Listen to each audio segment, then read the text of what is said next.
very much, Mr. Peterson. And now, Steve DelBianco, who's Executive Director of the NetChoice Coalition. We welcome you.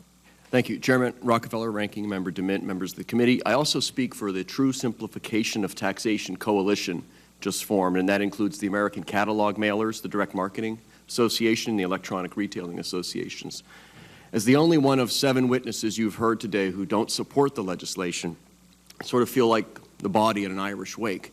Everyone expects me to be here, but nobody really wants me to say anything. But after all, you've already heard how simple this is, right? You've heard that constitutional restraint on state taxing powers is really a loophole and that it's unfair. You've heard that it's free and easy to pay taxes for 46 states and 9,600 jurisdictions. You've heard that the internet is some foreign virus that's killing Main Street businesses around the country. But not so fast, please. It's not nearly that simple. First, the founders put Article 1 in the Constitution because they knew the colonies favored their own businesses over out-of-state businesses by tariffs and trade barriers. The founders deliberately limited states' power to impede interstate commerce, and that was the basis of the 1992 Quill ruling. It wasn't to shield e-commerce because it hadn't even been born yet. SSTP, as Scott described, was the state's response to Quill, and for 10 years I've been to nearly all SSTP meetings, and I'm a participant there. After a decade of trying, though, it's clear that states don't really want to give up the local rules and rates. They don't want to give up their own definitions. They don't want to give up thresholds, their own tax returns, and their own audits of every single seller.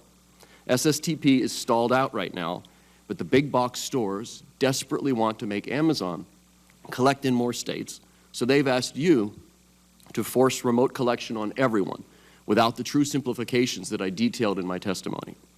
This legislation lets states impose their tax disaster on businesses in your states, businesses that have no votes and no voice and no benefits from the taxing state.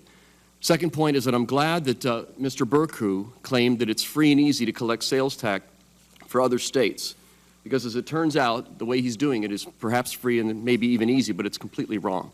I used the web store to buy a book this morning about the U.S. Constitution for delivery to my Virginia home, and in front of you is a panel showing the screenshot from today. Like Mr. Berku said, book people did add sales tax, but not for me in Virginia, where it's 5%. They added 8.25%, which is Austin, Texas's rate. They didn't have to look up the rate in Virginia. They didn't have to check to see if Virginia was having a sales tax holiday. They are later this month. They don't have to file returns in Virginia, and they don't have to face audits from Virginia. So what Book People does today is not even remotely close to what this bill, 1832, would require. Because selling books, you think about it, is pretty simple. There's no size or color choices involved. But it's much harder for a business who does complex fulfillment. The Silver Gallery has a store on Main Street in Waynesboro, Virginia. They do $3 million of sales through multiple channels, online, web store, their Amazon store as well, and phone orders. And they do custom engraving on a lot of the jewelry that they ship. So I've got a chart in front of you that shows the information systems that they built on their own to handle that custom engraving and ordering.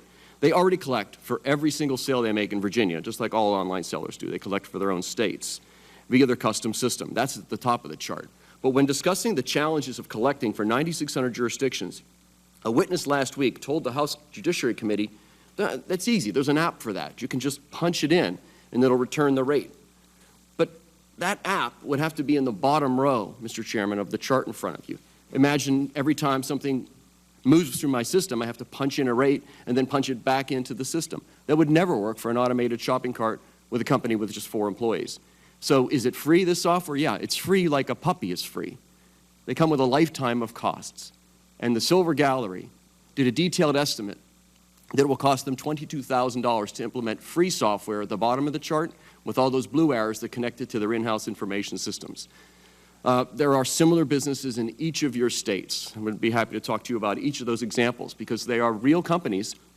Tamarack in Berkeley, in Beckley, West Virginia, where 2,800 artisans reach customers around the country through their website. Those businesses in your states that use the internet, they haven't made so much noise about this legislation so far. I think they're too busy just trying to survive the competition from Walmart, Amazon, and the big box stores, who have huge economies of scale and enjoy local tax benefits. But when your state's businesses have to start spending money on new systems and have to face 46 state audits, I think that's when you'll start to hear from them. And the thing is, you won't be able to help if you pass this legislation first. And don't expect the small seller exception to provide any relief either. At $500,000 in retail gross sales, it won't even exempt a mom-and-pop operation in your states.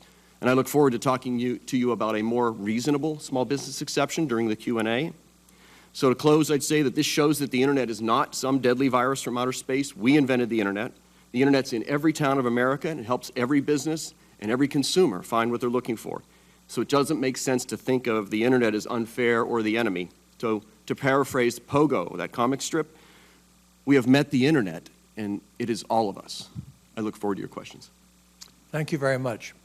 On our side, I'd